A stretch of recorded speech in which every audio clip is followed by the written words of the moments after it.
Good morning children. आज मैं grammar revise करा दे रही हूँ आपको एक बार और फिर से, ठीक है। किस तरह से आप वाक्य को शुद्ध करेंगे और किन किन बातों का ध्यान रखेंगे। जैसे कि मैंने कहा है कि सबसे पहले जब आप वाक्य को शुद्ध करेंगे, कि यही दो टॉपिक अभी आपकी आनी है कि वाक्य को शुद्ध करना और मुहावरे और लोकोक्तियों का स्पष्ट करने के लिए वाक्य बनाना, ठीक है।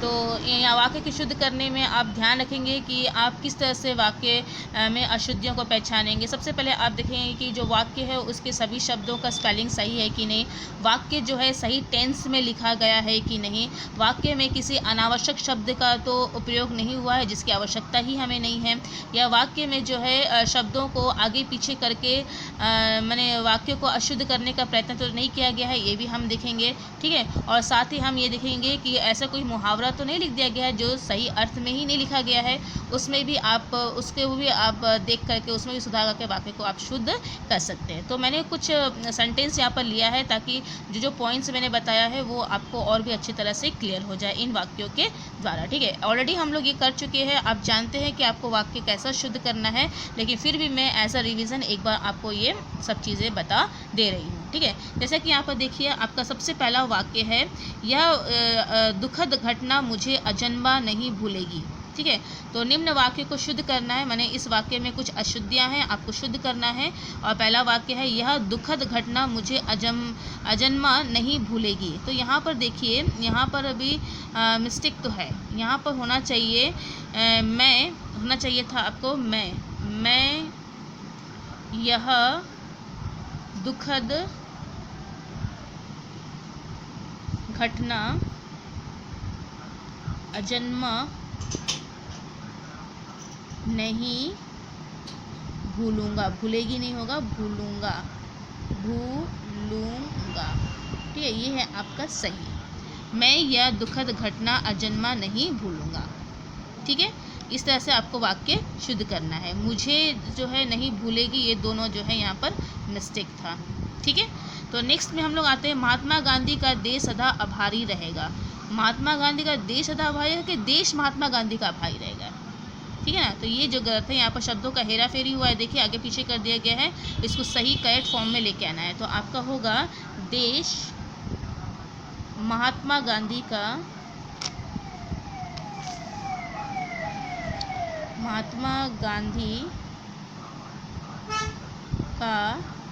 सदा आभारी रहेगा, ठीक है। इस तरह से आपको वाक्यों को पढ़ करके उसके अशुद्धियों को पहचान करके आपको शुद्ध करना रहेगा, ठीक है। नेक्स्ट है यहाँ पर देखो, वैज्ञानिकों ने धरती को स्वर्ग बना दिया। मैंने कहा है आपको, आपका स्पेलिंग भी देखना है, तो यहाँ पर देखो स्पेलिंग मिस्टेक है इस वाक्य में और कुछ भी नहीं, ठीक है। वैज्ञानिक का स्पेलिंग जो है वही गलत दिया है, बाकी सब कुछ ठीक है। तो हम लोग वैज्ञानिक का स्पेलिंग सही करके वाक्य को शुद्ध कर सकते हैं। वैज्ञानिकों ने धरती को स्वर्ग बना दिया है, ठीक है। हो गया हमारा वाक्य शुद्ध। अब यहाँ पर देखिए नेक्स्ट जो क्वेश्चन है, तुम्हें तुम्हारी पुस्तकें सुरक्षित ढंग से रखनी चाहिए। यहाँ पर तुम्हें तुम्हारी क्या होगा, तुम्हें अपनी होना चाहिए ना, तुम्हें अपनी, ये गलत दिया हुआ है तो हम इसमें सुधार कर लेंगे। पुस्तकें सुरक्षित ढंग से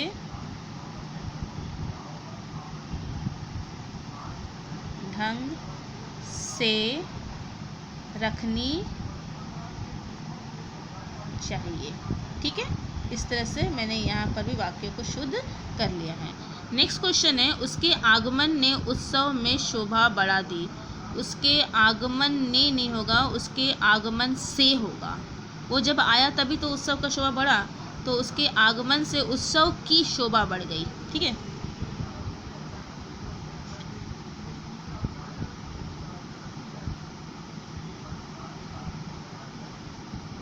से उत्सव की शोभा बढ़ गई, ठीक है। सॉरी। रात होते ही रात की तिमिर का अंधकार फैल गया। तिमिर मतलब भी अंधेरा, रात मतलब भी अंधेरा, फिर अंधेरा अंधेरा अंधेरा, इतना अनावश्यक शब्द आ गया है, तो हम लोग इसको यहाँ से रिमूव करेंगे।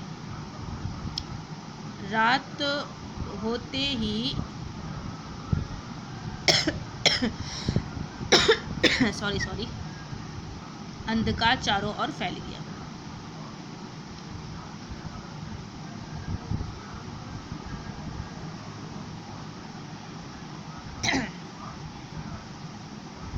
ठीक है, तिमिर, रात, ये सब का तो मतलब अंधकार ही तो है, तो इतना सारा शब्द एक ही बार बार क्यों आए ना, अनावश्यक शब्द था, बार बार रिपीट कर दिया था। अब देखिए, अब है जरा सी बात का तिल का पहाड़ मत बनाओ। ये मुहावरा सही है? तिल का ताड़ होता है, तिल का पहाड़ नहीं होता है।